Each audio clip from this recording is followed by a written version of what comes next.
आप देख रहे हैं इंडिया टाउन न्यूज, भारत की बात। नमस्कार, आप देख रहे हैं इंडिया टाउन न्यूज। मैं हूं आपके साथ दिवाकर। आइए बात करते हैं नेशनल पॉलिटिक्स की। कांग्रेस नेता राहुल गांधी को नेता प्रतिपक्ष बनाया गया है। जी हां, पिछले एक दशक में संसद में नेता प्रतिपक्ष का पद खाली था, लेकिन इस बार लगभग 100 सीटें लाने वाली कांग्रेस ने राहुल गांधी को नेता प्रतिपक्ष की जिम्मेदारी दी है। इसकी आधिकारिक जानकारी मंगलवार को कांग्रेस महासचिव के.सी. वेणुगोपाल ने मीडिया से बात करते हुए दी। इसके साथ ही अब प्रधानमंत्री नरेंद्र मोदी के साथ साथ सभी नियुक्तियों में राहुल गांधी की राय भी काफ़ी अहम होगी। आइए आपको इस खास रिपोर्ट में बताते हैं इस खबर के बारे में पूरे विस्तार से।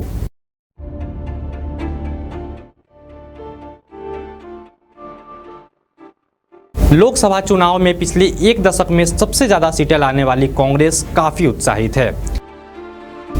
इस बार रायबरेली से राहुल गांधी जो सांसद चुने गए हैं, उनको नेता प्रतिपक्ष बनाया गया है। गांधी परिवार में राहुल गांधी से पहले उनकी मां और राज्यसभा सांसद सोनिया गांधी और पिता व पूर्व प्रधानमंत्री राजीव गांधी भी नेता प्रतिपक्ष की जिम्मेदारी निभा चुके हैं। I, Rahul Gandhi, having been elected a member of the House of the People, do solemnly affirm that I will bear true faith and allegiance to the Constitution of India as by law established, that I will uphold the sovereignty and integrity of India, and that I will faithfully discharge the duty upon which I am about to enter. जय हिंद, जय संविधान। नेता प्रतिपक्ष का पद विपक्ष के पास लगभग 10 साल बाद आया है, क्योंकि 2014 और 2019 के लोकसभा चुनाव में कांग्रेस को कुल सीटों की लगभग 10% सीट भी नहीं मिल पाई थी और नेता प्रतिपक्ष का पद खाली था।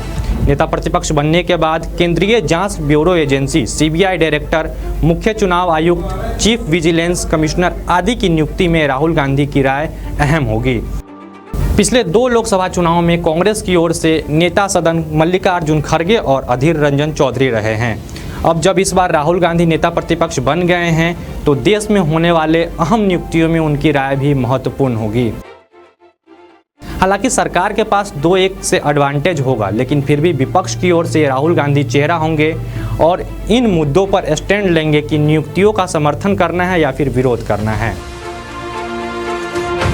54 वर्षीय राहुल गांधी ने संसद में अपने कैरियर में पहली बार इतनी बड़ी जिम्मेदारी ली है। 2004 से अभी तक वो लगातार सांसद रहे हैं, लेकिन 2004 से 2009 यूपीए 1 और 2009 से 2014 यूपीए 2 में वे केंद्रीय मंत्री तक नहीं थे। अब राहुल गांधी परिवार के तीसरे ऐसे व्यक्ति हैं जो नेता प्रतिपक्ष बने हैं। साथ ही आपको बता दें कि नेता प्रतिपक्ष के तौर पे राहुल गांधी को कैबिनेट मिनिस्टर की रैंक मिलेगी और संसद में ऑफिस और स्टाफ भी होगा। नेता विपक्ष बनते ही राहुल गांधी ने अपना अंदाज बदल लिया है और बुधवार को जब राहुल गांधी ने ओम बिरला को स्पीकर बनने के बाद बधाई दी, इस दौरान उन्होंने कहा कि मुझे उम्मीद है कि विपक्ष को बोलने का मौका दिया जाएगा और संविधान की रक्षा की जाएगी। राहुल गांधी ने कहा, अध्यक्ष महोदय, यह सदन भारत के लोगों की आवाज़ का प्रतिनिधित्व करता है और आप उस आवाज़ को संरक्षण देते हैं।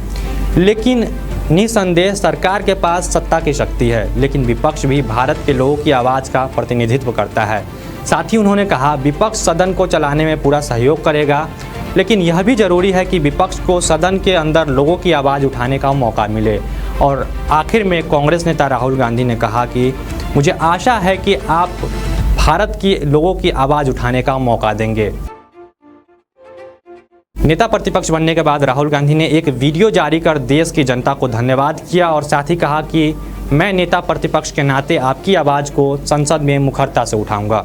नमस्कार, देश की जनता को, कांग्रेस पार्टी के कार्यकर्ताओं को, इंडिया गठबंधन के सब नेताओं को मैं दिल से धन्यवाद करता हूँ। मुझे किसी ने पूछा मेरे लिए एलओपी का क्या मतलब है। एलओपी आपकी आवाज़ है, आपका औजार है। जो भी आपके दिल में भावना है, आपकी समस्याएं हैं, एलओपी के माध्यम से मैं लोकसभा में आपके लिए उठाऊंगा। हिंदुस्तान के गरीब लोग, दलित, आदिवासी, पिछड़े, अल्पसंख्यक, किसान, मजदूर, मैं आपका हूँ। संविधान से आपकी रक्षा होती है। जहां भी सरकार ने कॉन्स्टिट्यूशन पर आक्रमण किया, कॉन्स्टिट्यूशन को सप्रेस करने की कोशिश की, वहां पूरे दम से संविधान की हम पूरी तरीके से रक्षा करें। मैं आपका हूं, आपकी आवाज मैं संसद में उठाऊंगा। अब देखना यह दिलचस्प होगा कि नेता प्रतिपक्ष बनने के बाद राहुल गांधी संसद के भीतर विपक्ष की आवाज़ को कितना मुखरता से उठा पाते हैं।